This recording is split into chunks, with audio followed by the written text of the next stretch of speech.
retrouve aujourd'hui pour une vidéo arrivée livresque avec toutes mes arrivées livresques. Je ne peux absolument pas porter tellement c'est lourd. Du mois d'octobre, mais ça va tomber. J'arrive.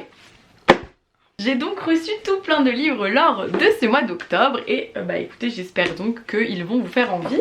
En tout cas, moi il y en a plein qui me font envie, donc voilà. Je suis super contente parce que j'ai reçu de la part des éditions Alice Rentrer son ventre et sourire de Laurence Baudouin-Mas, publié aux éditions donc Alice Tertio. Le tome 1 et le tome 2, je trouve les couvertures absolument magnifiques et je connais ces livres grâce à Anne de la chaîne Littéraire Room qui les a lus et les a beaucoup apprécié. C'est l'histoire de Ellie qui tous les jours motive ses abonnés à devenir la meilleure version d'eux-mêmes. Donc un type d'influenceuse qu'on connaît beaucoup sur les réseaux sociaux, enfin je sais pas vous mais moi j'en connais pas mal qui font ce type de contenu très body positive etc. Elle figure parmi les influenceuses les plus populaires du pays, elle a réussi, elle brille, elle est en couple avec le chanteur Samuel Vanas, donc un super chanteur apparemment. Et pourtant entre l'obsession du poids idéal et l'envie irrésistible de balancer ses verres d'eau sur les murs, une idée la hante, elle se demande si avec tout ça, tout ce qui lui arrive, elle s'est pas un petit peu perdue en chemin.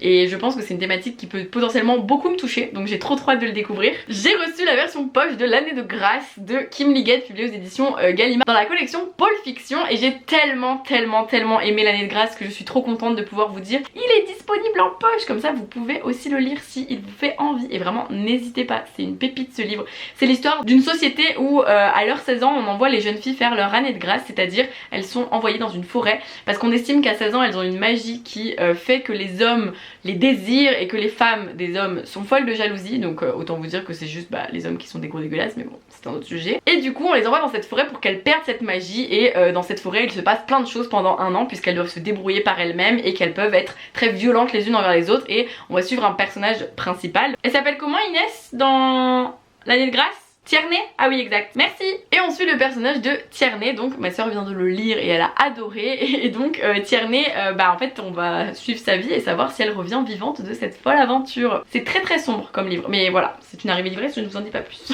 En poche, j'ai aussi reçu The Truth de Savannah Brown, publié aux éditions Ozu. Ce livre a l'air trop bien, je vous l'ai déjà montré en grand format.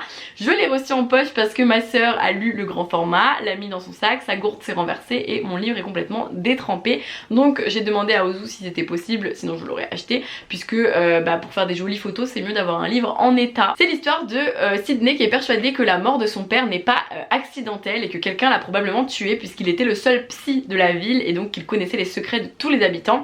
On va suivre donc Sydney qui va enquêter, mais en même temps elle va se rapprocher d'une fille dans cette ville et elle va aussi recevoir des messages de menaces de mort. Donc plein de choses qui s'y passent. Ma soeur l'a lu et l'a adoré, donc trop hâte de le lire aussi. J'ai reçu deux livres qui sont un peu moins mon genre, mais je vous les montre quand même parce que je suis sûre que ce sont des pépites. J'ai reçu Les Éblouis de Aileen Manceau, publié aux éditions Sarbacane, qui raconte l'histoire de Luce qui va débarquer dans un internat. Elle a un tempérament assez explosif, elle veut donc bousculer le calme ambiant de cet internat. Sauf que chacun à leur tour, ses camarades vont développer des pouvoirs surnaturels et donc ça va vraiment être le chaos dans cet internat. Donc je n'en sais pas plus, comme je suis pas trop pouvoir magique, je sais pas si je le lirai, mais je sais qu'il a l'air très chouette, donc je suis contente de vous en parler quand même. Et le nouveau livre de Laetitia Lajoigny, publié aux éditions La Martinière Jeunesse Fiction, c'est Le Serment des Traqueurs. Je trouve la couverture juste trop belle. Hop.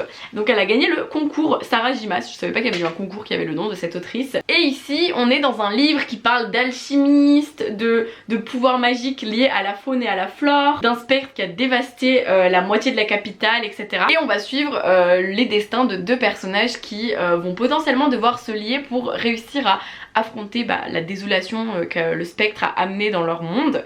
J'en sais pas plus, je suis vraiment nulle pour résumer les livres fantastique fantasy, vous le savez, mais comme Laetitia est une personne que je connais et je suis très contente pour elle qu'elle ait pu sortir 2 livres en un an, genre ses 2 premiers romans sont sortis en un an, genre c'est trop bien, elle a gagné 2 concours d'écriture, si c'est pas la classe ça. Du coup je vous en parle parce que si ça vous intéresse, je pense que ça peut vous plaire. J'ai aussi reçu Miroir, dis-moi ce que je vaux vraiment de Louise Aubéry, publié aux éditions Le Duc, dans sa nouvelle version que je trouve très chouette dans l'idée d'avoir fait une couverture miroir. C'est un livre qui est plutôt une sorte d'essai sur déconstruire les croyances qui nous servent par rapport à notre corps, par rapport à notre personnalité, etc. Donc c'est un peu une sorte de livre de développement personnel et Louise me l'a envoyé dédicacé, donc merci Louise du coup. J'ai reçu La vie en vrai de Emma Green, publiée aux éditions Addictive, qui est une romance. C'est l'histoire de Louve qui a 17 ans et la victime des élèves populaires du lycée qui la harcèlent sur les réseaux sociaux. Elle va être aidée de sa famille pour ne pas toucher le fond et elle va se rapprocher du plus cruel de tous, l'intouchable Lazare. Et évidemment ces deux personnages qui à la base n'ont rien pour s'entendre vont peu à peu apprendre à se connaître et briser les barrières qui les séparent. Je n'en sais pas plus mais c'est une romance du coup. Ça fait sacré pavé quand même. De la part des éditions Fantasque, j'ai reçu deux livres que je trouve hyper intéressants dans les concepts. Nouvelle féerique de George Sand et Mystère inexpliqué de Arthur Conan Doyle. Donc en fait deux auteurs autrices très connus de l'époque, des auteurs et autrices de classiques finalement, qui ont écrit pas mal de nouvelles etc. qui sont ici du coup réunis dans des recueils finalement de nouvelles et je trouve ça très chouette parce que c'est sur des thématiques. Ici on va être sur des choses un petit peu mystérieuses et dans George Sand on est plutôt sur tout ce qui est un peu contes, fées, magie. Donc si vous aimez ces auteurs autrices, bah je pense que ça pourrait vous plaire. J'ai acheté deux mangas et j'en ai reçu un. Donc j'ai acheté le tome 7 de Corps solitaire qui est une saga sur un couple qui ne fait plus l'amour et ça inquiète la jeune femme qui va se confier à un de ses collègues qui a le même problème avec sa femme et ces deux là vont se rapprocher. Je n'en dirai pas plus. Puis Just Not Married par Kinoko Higurashi, publié aux éditions Big Kana également. On m'a dit qu'il était trop bien parce que c'est un livre qui parle un peu de la relation de couple etc. C'est deux personnages qui se fréquentent depuis 10 ans mais qui ne se sont jamais mariés et qui vivent ensemble depuis 8 ans et du coup ça parle un petit peu de ce quotidien là. Apparemment c'est vraiment une trop bonne série. Et enfin j'ai reçu Printemps et Tempête de Ayuko, publié aux éditions Glénat. C'est l'histoire d'une jeune fille qui est amoureuse de son prof principal et qui veut lui offrir un cadeau d'anniversaire. Elle va découvrir qu'un camarade de sa classe est le cousin de ce prof, donc du coup elle va essayer de le faire jouer les intermédiaires sauf que ce garçon là n'est peut-être pas d'accord pour qu'elle sorte avec le prof, donc apparemment il y a un peu tout un jeu de relations, je n'en sais pas plus. J'ai reçu le nouvel album de Timothée de Fombelle, 101 façons de lire tout le temps, illustré par Benjamin Faux et publié aux éditions Gallimard Jeunesse, qui illustre donc 101 façons de lire avec des petites illustrations. Donc voilà, j'ai trouvé ça très chouette et très mignon surtout, j'adore les illustrations de cet album. De la part des éditions Dupuis, j'ai reçu deux livres, Le chant du temps inversé de Galad. Alors la couverture est en couleur mais l'intérieur est en noir et blanc. J'aime bien le design et on va suivre l'histoire de deux personnages, Pandora et Paul. Pandora elle est extravertie, Paul il est très timide.